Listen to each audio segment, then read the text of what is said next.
Now, the best thing about background acting is actually I view it as like the best film school you can have.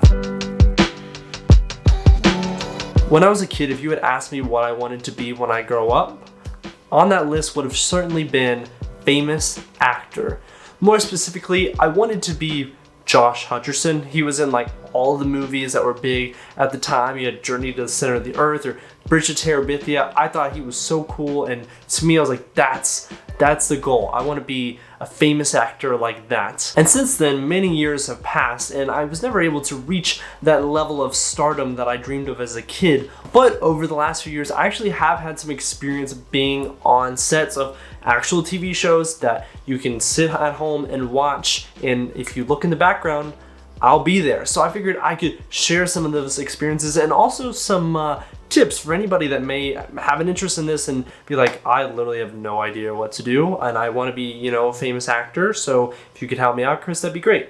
I'm here for you. So let's start with, how do you even attempt to get started in this? Biggest thing is being in a bigger city. For me, I was in New York City for about a year, and in bigger cities, there's a lot of casting calls all the time. I signed up with this company called Central Casting, which you went in, you give them your photo, description, everything, and when they had a big casting call for background actors, they would match that with you because I was in their database, and they would text me and see if I was available, and that's how I would go about getting these background acting jobs. Also, there's a ton of opportunities on Facebook groups as well. If you search actors and wherever you live, there's probably a group, but certainly in all the big cities like New York, Los Angeles, Atlanta, especially now with how cheap good cameras can be and how easy it is to kind of go out there and make your own thing, there's a lot more opportunities. Now, the best thing about background acting is actually I view it as like the best film school you can have, because in my experience, I've also worked as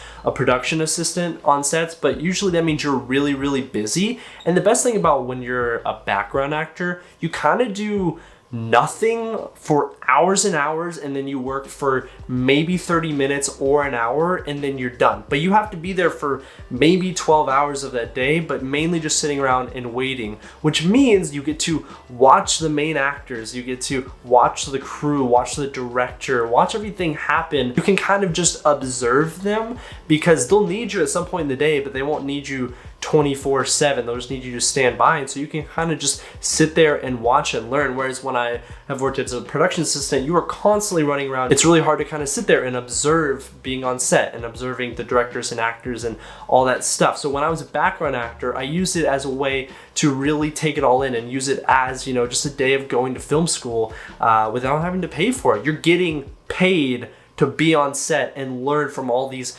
masters of their craft. And that's a life hack that I haven't heard many people share. So definitely, if you're looking to be a production assistant, but there's also some background acting available, I would try and do a little bit of both because both are good and will serve you in different ways. And so now the big questions of what shows were I in and what were those experiences like for my first time, you know, being in this position on set. So the first show that I was a background actor in was HBO's Succession. It was a huge auditorium scene, and you know, it was a really great moment for me to shine because I was in a crowd full of people silhouetted to somebody talking on the stage. So I just realized that we're actually in a second shot where you can see us in the crowd. If you zoom in and I'll circle our heads, boom, that's us.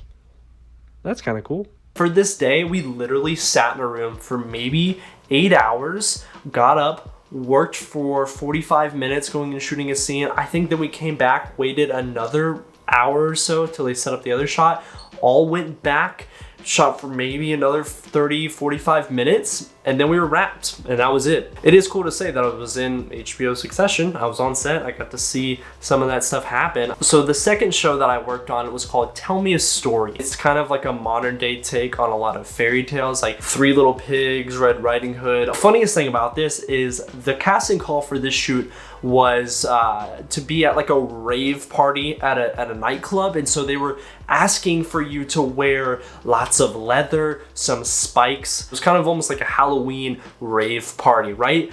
But they didn't have anything to supply me, and if you look at me, I don't really seem like a person who wears a lot of leather. It doesn't look very good on me. I definitely don't have that much spiked clothing, and so I was like, well, what the heck am I gonna wear? And so while everybody shows up in crazy costumes, really just like really selling the part, I show up literally just a black button up with little white dots and then black jeans. But it didn't matter because I told myself, I'm gonna get close to the camera today and I'm gonna be in this freaking show, because with the Succession shoot, I was kind of disappointed that I was just gonna be in this huge crowd. I wanted to be in the shot, and there was a lot of us. There was a ton of people packing out this nightclub. So in the show, Tell Me a Story, there's a scene where they're at this like dance club, and like one guy is looking for another one throughout it, and they're kind of chasing each other.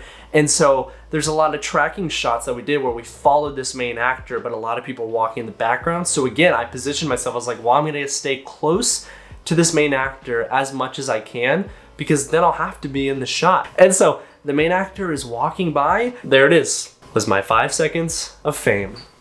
Mom, I've made it. And so now, you know, when they're casting for the next Star Wars, like, I can clearly act, and I can show my videos as well. It's just more proof. So I think I'm really like putting myself on a good path for success as a famous actor. So yeah, that's what I wanted to share with you guys today. I thought it'd be fun to kind of give you some tips and also just share my experiences starting out as a background actor. I hope to do it more once I move into Kansas City, or just whenever I'm in bigger cities. But that's just kind of a thing that's I know I can do, and I know it's available, which I think is really cool. And I just didn't know how simple it was. So hopefully this maybe helps some of you guys out there. So my question for you guys is, if you could be an actor in any show, if you could play even the smallest role in one of your favorite shows, what would that be? And if you have had some acting experience, let me know about it down in the comments. Obviously, my experience isn't crazy, but we're gonna get there. You gotta start somewhere, right? Thank you so much for watching. If you enjoyed this video, please leave a thumbs up. If you wanna watch more videos, make sure to subscribe. We're kind of getting close to 1,000, so that's pretty cool. We're only like 90 away right now, so I'm gonna say that, and then everybody's gonna unsubscribe, and it's gonna break my heart. Please don't do that. Thank you guys so much for watching. I appreciate it. I'll see you later. Bye.